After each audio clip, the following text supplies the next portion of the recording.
Hi student, unique Edward में आप लोग का स्वागत है।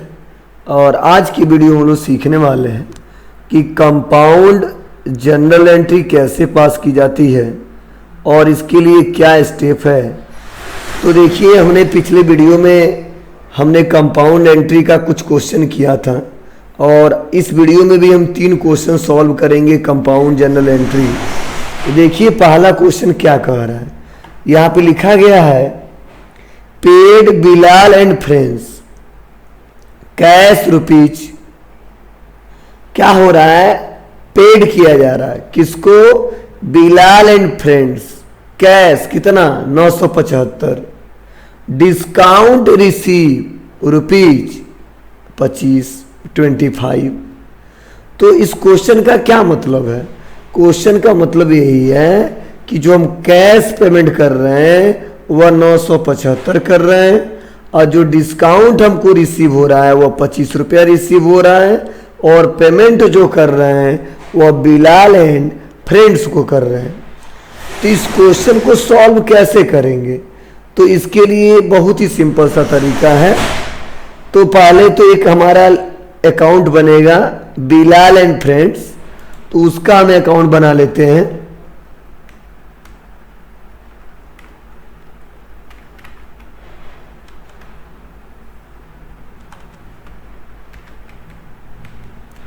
और दूसरा जो अकाउंट बनेगा, एक बनेगा कैश का अकाउंट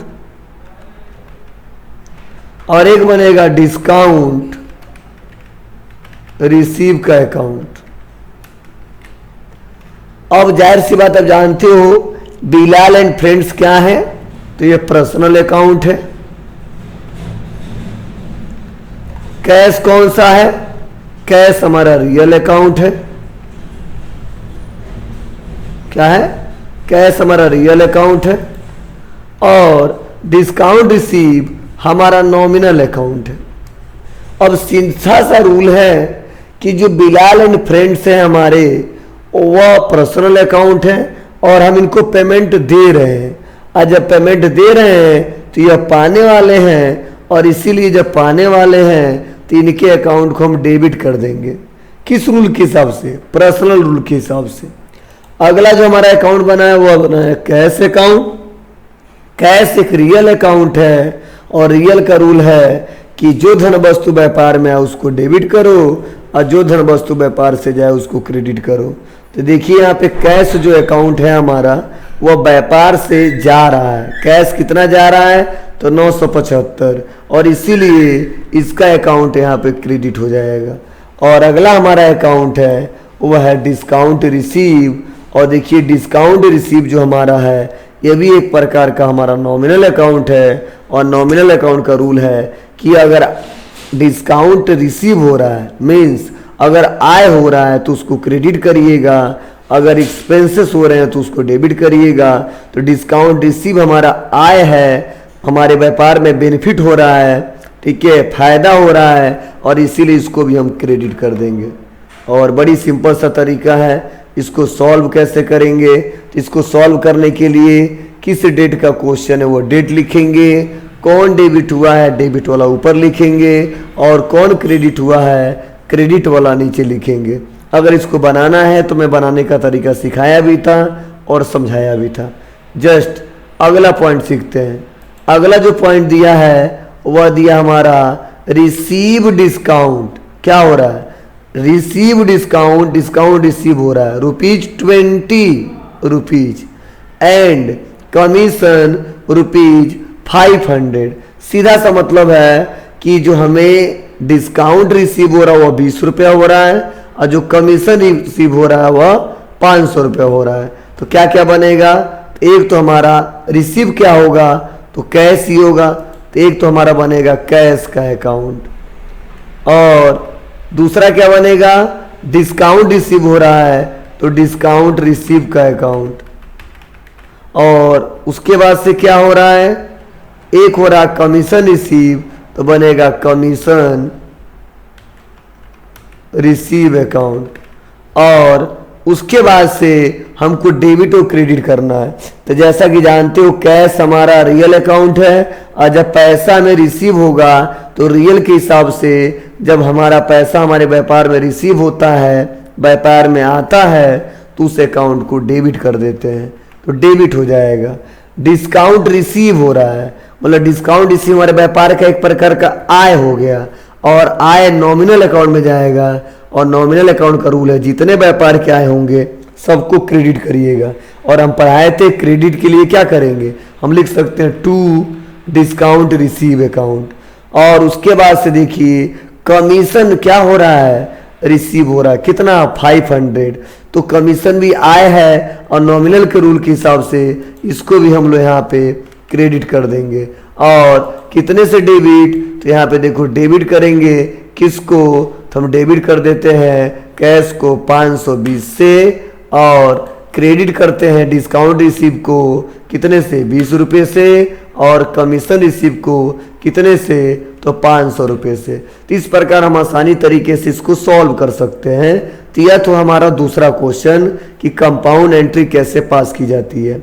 जस्ट उसके बाद से देखो हमारा तीसरा क्वेश्चन है, और तीसरे क्वेश्चन में बताया जा रहा है कि पेड सैलरी ₹500, मतलब जो पेमेंट कर रहे हैं सैलरी के लिए वो 500 कर रहे हैं।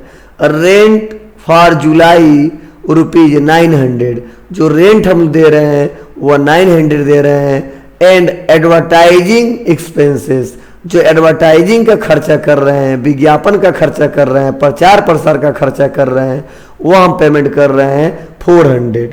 तो सिंपल सा तरीका है, सैलरी दे रहे हैं तो एक सैलरी का अकाउंट बनेगा, रेंट दे रहे हैं तो यहाँ पे रेंट का अकाउंट बनेगा, और एडवर्टाइजिंग सर्विस चार्जेस दे रहे हैं तो एडवर्टाइजिंग का बनेगा, एक्सपेंसेस का बनेगा, सीधा सा मतलब है। और दूसरा दे क्या रहे हैं, तो बाई चेक तो लिखा नहीं है, कैश ही दिए होंगे तो एक कैश का अकाउंट बनेगा। तो 4 अकाउंट बन गया।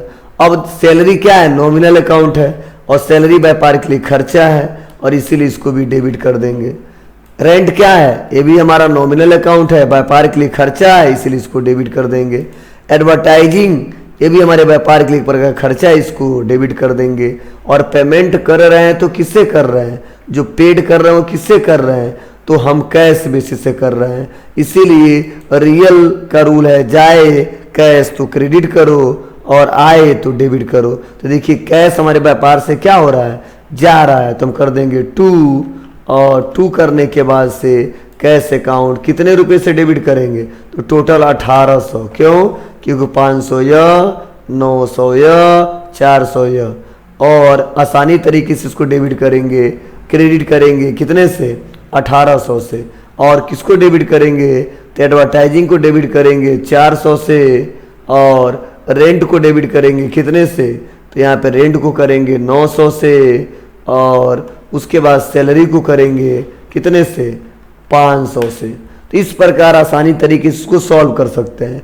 और अगर इसको फॉर्मेट में रिकॉर्ड करना है तो क्या करना पड़ेगा, तो आपको पता है, मान के चलिए 1 तारीख का है, तो हमने कर दिया यहाँ पे 1 अप्रैल, और यहाँ पे कौन कौन डेबिट हुआ है, तो सैलरी अकाउंट डेबिट हुआ है, सैलरी अकाउंट डेबिट लिखेंगे, इंटर दबाते हैं, रेंट अकाउंट डेबिट लिखेंगे, और फिर से एडवर्टाइजिंग अकाउंट डेबिट लिखेंगे,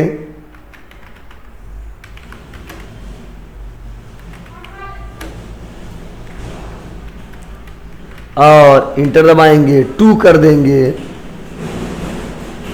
क्या, कैश अकाउंट। और उसके बाद से बस यहाँ पे पैसा लिख देंगे कितना, तो 500। उसके बाद से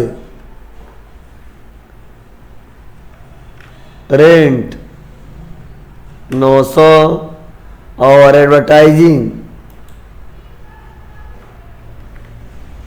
तो ये एडवर्टाइजिंग हमारा है 400, तो हम लिख देंगे यहाँ पे 400, और यहाँ पे डेबिट कर देंगे कितने से, यहाँ पे डेबिट कर देंगे टोटल, क्रेडिट कर देंगे 1800 से। तो इस प्रकार देखिए हमारा सैलरी अकाउंट डेबिट हो गया, रेंट अकाउंट डेबिट हो गया, एडवर्टाइजिंग अकाउंट डेबिट हो गया। 2 कैश अकाउंट हमारा क्रेडिट हुआ, कितने से? टोटल 1800 से। तो इस प्रकार हम आसानी तरीके से कंपाउंड एंट्री पास कर सकते हैं। तो हमने कंपाउंड का 3 वीडियो बताया है, 3 वीडियो में समझाया है। फर्स्ट हमने बताया कंपाउंड जर्नल एंट्री होता क्या है, कुछ क्वेश्चन समझाया था। सेकेंड में भी हमने क्वेश्चन समझाया था और थर्ड में भी हमने क्वेश्चन ही समझाया है। तो इस प्रकार अगर आप अच्छे से कंपाउंड एंट्री पास करते हैं तो आगे चल के आपको कोई दिक्कत नहीं होगी और आप आसानी तरीके से इसका प्रयोग कर ले जाएंगे। अगर ये वीडियो आप लोग को अच्छा लगा हो तो प्लीज़ ज़्यादा से ज़्यादा लोगों के पास शेयर करिए, लाइक करिए, कमेंट करिए और सब्सक्राइब करना ना भूलें। Thank you.